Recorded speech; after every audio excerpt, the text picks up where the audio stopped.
Welcome to Space to Grow, brought to you by Kachune Lube Kitchens Ireland. In this podcast, we explore how the spaces we inhabit shape us as individuals. I'm Natasha Rocca Devine. And I'm Lisa Cannon. Well, in this podcast of the entertainment series, we are absolutely thrilled to have Irish TV and radio broadcaster Blathnaid Treacy, yay, and her little baby, joining us here at the Devlin to share her experiences with the spaces she's inhabited throughout her life and career, from a weekend breakfast on 2FM to the National Lottery, which she's dashing to after this. And of course, she is a new mum to baby Nancy.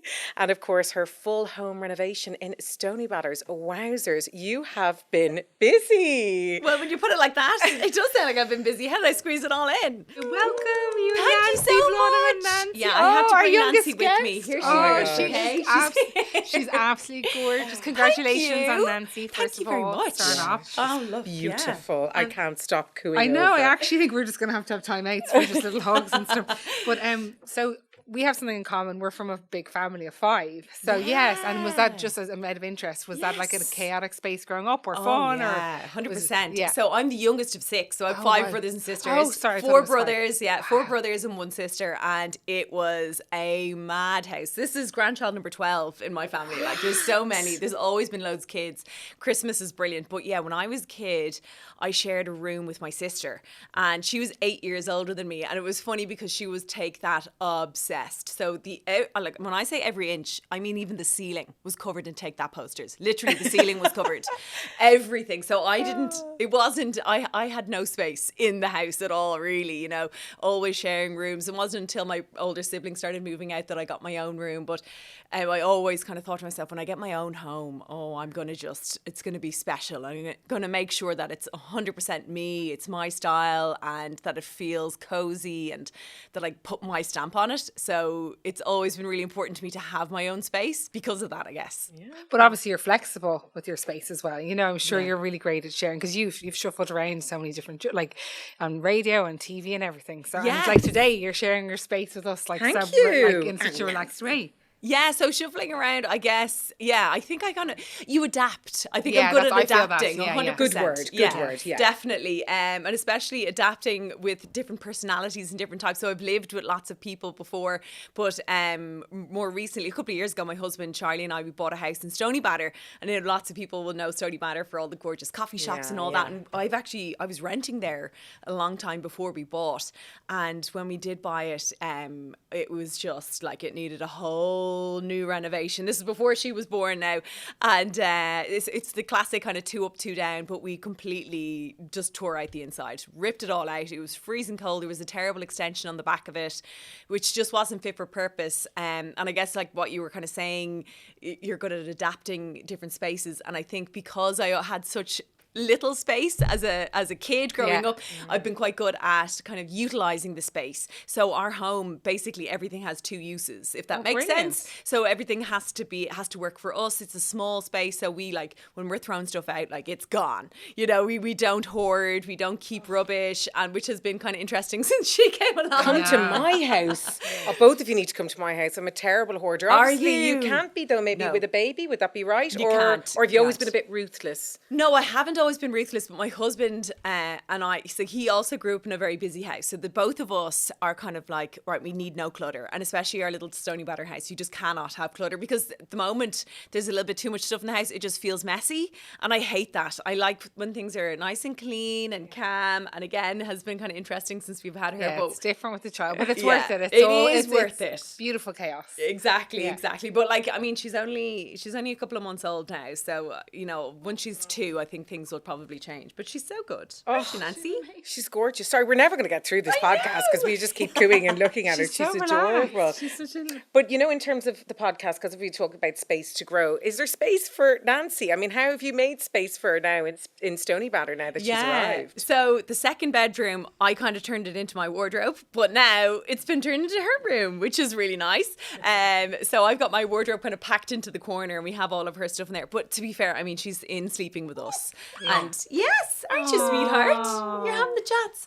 And we have all of her bits are down in the sitting room. And it's so gorgeous when you buy you know, like the different play mats and the different toys, and like when you see the interaction and you see that it is actually helping their development, you're like, oh no, we have to get more things. You have to, you know, it can't just so like important for them, different colours, and then they start to see black and white. That's and it, then, exactly. different So shapes. we have all of that stuff, and I think that, I mean, at the same time, I know I'm saying, oh, we like to have our house tidy and clean. I mean, most of the time there's stuff everywhere, like most people, you know. Yeah, but it's different with a child, as you said. It's like sharing your space as opposed to, and you know, it's just kind of different phases. Whereas it'll change over time as she gets older. I have a toddler now, so she's in kind of more drawing on walls, playing on drums, kind of a bit more active, kind of climbing things. It's getting a bit crazy now. Not looking forward to the drawing on the walls, our freshly painted house, but you look, that's what happens. Yeah, and but funnily enough, like it's like, you know, if you family or whatever, it doesn't seem like mess. Does that make sense? It doesn't seem like chaos versus if it is messy. So there's a different type of mess. And you know what? Because they're memories, aren't they? Because when we were growing up, as you can imagine, 6 kids, we were always drawing on the walls, breaking windows, all sorts of stuff. But they're actually memories of, do you remember that time? Or whatever it is. Times, It kind of is. And like a house is for living in as well. And Deirdre O'Kane said that. Do you remember she said it's really boring if you're constantly cleaning. Yeah. And she's right. Like, and I thought about that the journey, because like David, my partner, was like, you're really relaxed today. I was like, Deirdre said it. I was like, just have to lay back. And he was like, well, you know, there's a balance of the two. But there is. And it doesn't matter whether you're you have children or you don't. It's just kind of having that kind of home is for living. I think that's really important, because as a designer, everyone wants everything super perfect. But actually, you need to relax. Same like for you. Totally. I'm taking loads away from this podcast. I'm just like, not going to bother cleaning. Yeah, let Richard do that. And you know, we've had a good few amazing people on the podcast. And Brendan Courtney talked about downsizing. He loves small houses. You know, and I suppose Deirdre was giving us a little bit of an insight into her colour scheme, as have many others as well, Sean Monsange too.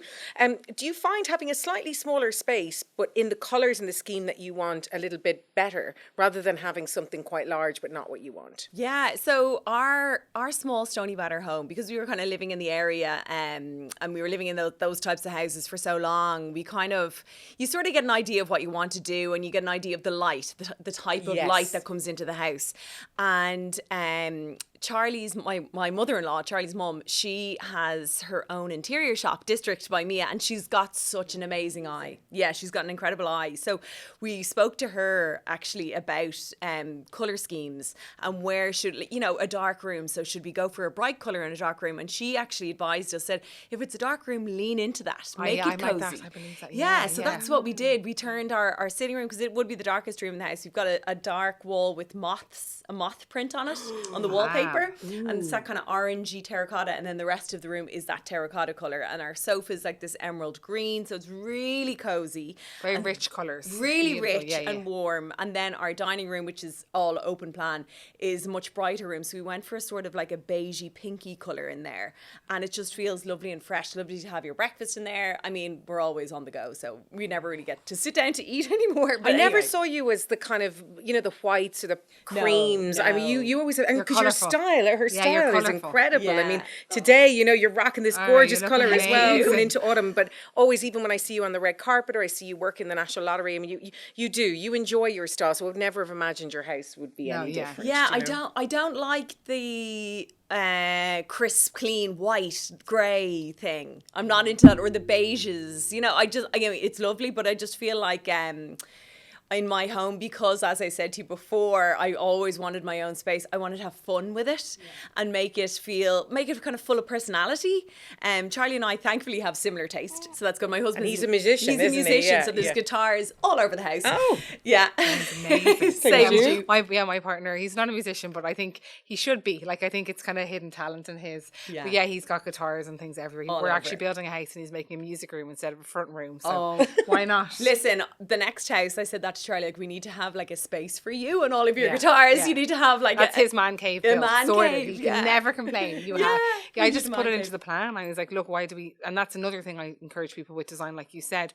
And I'm from a big family, so it's saying, actually, we don't need this for a front room. For like, who does tea and crumpets or drinks? Like, you don't need that. Usually people sit on the couch, have drinks with their friends, or the garden when there's any sun. So let's use this room for something functional. So we're actually changing up the kind of layouts of the modern home. We're actually making it really fun and having like a joined office. However, David has wiggled his way into having Freya has no access to his office and she has access to mine. So I'm like, that is clever. The architects and him had a private call. So she can knock into me, but she can't knock into him. He's like, my Zooms, you know, obviously there's a lot to work around. But yeah, just stuff like that. Like we're trying to make it like a livable home. And that's like you said. And I feel the same as well. Yeah. This is my first kind of proper home. Yes. Yeah, so I'm really excited. It's that feeling. What about baby Nancy now? So I'm actually envisioning being in your house like Keith Lemon there. And I was like, okay, so you've got emerald couches, you've moths on the wall. Sorry, moth prints on the wall. Yes, moth print, wallpaper.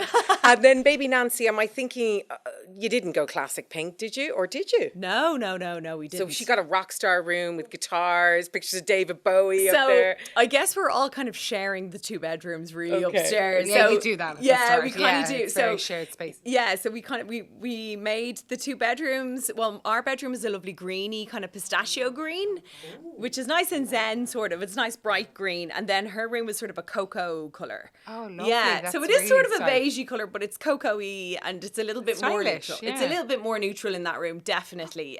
So downstairs is where we really have all the color, and that's where she has loads of toys and her little playpen and all of that stuff. But I mean, in terms of what she's going to have for her own room, I kind of just want to see, like, what's her personality going to be like? She might be a total tomboy. She might be really girly. Who the hell knows? She's very, very placid. Speaking of which, we have to move on to motherhood. I mean, you know, we spoke actually before we started the podcast, and you'd said you'd only 9 weeks off maternity leave. Yeah. We know you're such a busy woman. You've been in the public eye in the Irish media for years and years, as long as I've been around, which is a long time. And now you're a mum. Yeah. How glorious is that? Like, she's only a couple of weeks old. So how is it for you? Good. So she's just over 3 months old now, and it's going great. Like, we got so lucky with this one. Like, she's such a good kid. She really, really is. But it's going really well. I think we were ready to start our family, which is the main thing. You know, we were ready. And I'd done all the partying. I've done all the festivals at least 3 or 4 or 5 times, you know. And it was just kind of the next phase. We've been married for a few years now. We always wanted to have kids. And luckily, we didn't have any trouble trying to get pregnant. So that was great. The pregnancy, it felt like I was pregnant for about 5 years. It just went on and on and on. And then eventually she arrived on the 28th of June. And it was like, that was it. The moment she arrived out onto my chest. And then our lives kind of changed forever. But one of the most beautiful things was actually seeing Charlie become a dad. Yeah. Like, watching him with her while I was in the hospital bed, and I was just watching him kind of put her first outfit on, and it was just so sweet because I've been with Charlie a really long time, so this is like the next phase. A different phase, That's in a different it, role. exactly. So seeing him in a new phase in his life and us doing it together, becoming parents together, it's so special, and she is the image of him. They are. They are. She's exactly the same. Yeah, exactly the same. She's so beautiful. Yeah, but she's good. I mean, look, it's tough juggling. Like, I'm self-employed. I'm not staff, so I don't get that lovely maternity leave the way other people would. But at the same time, it's not like I'm doing a 9 to 5 in an office. You know, my hours are a little bit kind of different. You know, we're 2 women. We're working. We wanted to bring this podcast to the fore, and it's so nice that you were also one of the reasons we wanted you on the podcast is that you're so open even about advocacy around mental health, and you know you talk so openly about it. So how has that changed for you as well now that you're also a mum? So yeah, mental health, that's an interesting one because I did Ultimate Hell Week last year, which was amazing, and that was such an incredible experience. So I shot that last May. Was it last May? Yeah. So May 2022, we filmed it, and then it aired a year ago. And that was such an interesting experience because we had just come out of, you know, a crazy couple of years with COVID and everything. And I knew that we were planning on hopefully having a baby kind of in the months to follow. So I was like, right, I'm going to try to this would be cool to do before obviously I get pregnant and, you know, really challenge myself. And it was one of the most difficult but amazing things that I've ever done, because you really have to dig deep and you find a strength in yourself that you actually never knew that you had, physically as well sometimes at points. But it really made me have a good hard look at myself in terms of my mental health as well, because I think I was kind of burying a few things deep, but when you're doing something like that you can't bury anything deep. You're exposed. You're completely exposed. And when I came back from that experience, I had a really honest conversation with Charlie about my mental health, and we kind of really, and I went to the doctor, and I got help for it, which was brilliant. And it's so important because I think that, again, there can be a lot of stigma around mental health and getting help. And that's the thing. And do you know what? The best advice I would give is speak to someone that you trust. And then if that means speaking to your partner, your husband, or even your GP, whoever it is, do it. And it will honestly change things for the better. And it did for me. So, Blathnaid, you know, with our ever-changing times, you and I have been on television, have been on 100 years. You know, people think we just turn up looking like this. Oh my God, I think I look awful today. But it's that feeling of like, you're never fully accepting of your own self when you walk onto a stage, you have to perform. People know we have insecurities, we really do. Yeah. But do you like that ever-changing element of television, or are you a bit jaded of it? I mean, there's probably more you want to do as well, and maybe more challenging items as well. Absolutely. So I think that, the whole, do you know, I actually love the glamorous side of TV, like the getting ready. I love that kind of hour before. Oh, Mrs. She's tired. Are you giving out? I love that kind of hour to get ready, because it's almost like a little meditation. You know, it's like taking time to yourself to kind of get yourself organised. I do wish that there were more opportunities. Ireland, it's such a small industry, and there's only so many programs that they make. But what I of course I'd love to kind of move on to bigger and better things. I'd love to host my own shiny studio floor. Yes, that's what I want you to do. I would love that so much. And live TV is where I cut my teeth, and I love live TV. It is my absolute favourite. So where will we see you? Right? No, okay, money, no object, opportunities not in the way. Yeah. Nancy's kicking off now because she's like, yes, mummy, that's where we want to see you. Where would we want to pitch you? Saturday night chat show or shiny floor game show? Where would you like to be? Ooh, I think, Saturday night, prime time, shiny floor, the glitz, the glam. That's what I want. That's what I would love to do. Yeah. Amazing. Yeah. Well, I hope that all happens. Me for too. you. I'd love to I can't see you why on not. that. Can't see why not. We've got to build our own opportunities and make it happen. And you've heard it here first. So we have a little quick fire round. We're running out of time, sadly, because you've got to go. National Lottery calls. You have a few questions, and it's kind of one-word answers. Sure. But lots of people are rambling on for hours and hours. Being me, I'm part of the chat. I'm part of the chat. I'm an enabler. So let's kick it off. What's the biggest lesson you've learned from your career that you wish you knew early on? Oh, that's a good one. Is pressure. Take the pressure off. There's so much pressure on you to be in this place or that place or whatever it is. So just slow down. That's actually the best advice. Good. Yeah. Now, I don't think there is going to be a different answer to this, but I suppose if you were to do a different career, a different profession than you are in, what would it be? Something creative. I actually think maybe interiors. Yeah. I can see it, the style when you walked in today. I was like, I love the outfit, let's swap. I'm going to wear this for the shoot later. Yeah. But it overlaps. I think when you're creative, even though you might have to upskill in a certain way, I think it overlaps. Yeah. And, you know, anyone who's got a creative, you'd be brilliant. You're amazing, your project you just did as well. So I can see it happening. Could be an interior show. You never know, Lisa. Show. Yeah. What's your favourite place to travel to? Favorite place to travel to? There is a place in Mayo actually that we go to. Oh, Yeah, I I love know Mayo. it's not very exotic, but it's called Belmullet. I've heard of it, yeah. Black Sod. There's a gorgeous place. Charlie's auntie and uncle have a holiday home there, and we go there as often as we can. And it's just so peaceful. It's like you're on the edge of the earth, and it's just pure zen. It's gorgeous. Yeah, I like to hear that because I'm half Mayo. So good woman. Thanks for flying that red and green flag for us. And I suppose finally from me, I want to know, you know, I think I know what you're going to say. What's your greatest achievement, greatest... I was going to say. she's right here. Aw, She's right here. Absolutely. Yeah, she's the most amazing thing. I honestly every time I look at her, I'm like, how did I get so lucky? Like, how is this my child? Like, here she is. This is my little girl. I can't believe it. And she's so good. She's so good. She's been absolutely She amazing. is, yeah. She's the star of the show, Blathnaid. To be fair, she is. I can't stop looking at her. She's mesmerised. It's her eyes. Aren't they just amazing? Well, she's just absolutely lovely. Lovely child. Thank you so much. Thank We're so you. grateful for you being here, taking time out for us. And we'd love to see a sneak peek of your home, like inside. I'd love to have a snoop around. It sounds amazing. She will. Listen, she'll be there with her binoculars now tomorrow. I actually just did a Checking it all TV out. show in Stony Batter. I did a show, part did of you? coming out in Virgin Media. I've actually worked on a project in Stony Batter, and I love it now because I Brilliant. spent a week there. It's such a great place. It's a fantastic Yeah, it's a place. really It cool. is. It's Well, so cool. Listen, well done on all your endeavours. Obviously, you know, TV, radio, but especially baby Nancy. Thank you. From us to you, well done. Congratulations and thank you for coming on board. Mwah. Bye. Bye. For more on Blathnaid and her shows on television and radio, check out her Instagram at Blathnaid Tea. This episode was sponsored by Cucina Lube Kitchens Ireland. Check out their latest collections at cucinalube.ie. And if you want to keep up with the latest from Space to Grow, make sure you hit that subscribe button wherever you get your podcasts. And if you can, leave us a rating or review. Thanks for tuning in, and we'll see you next time on Space to Grow.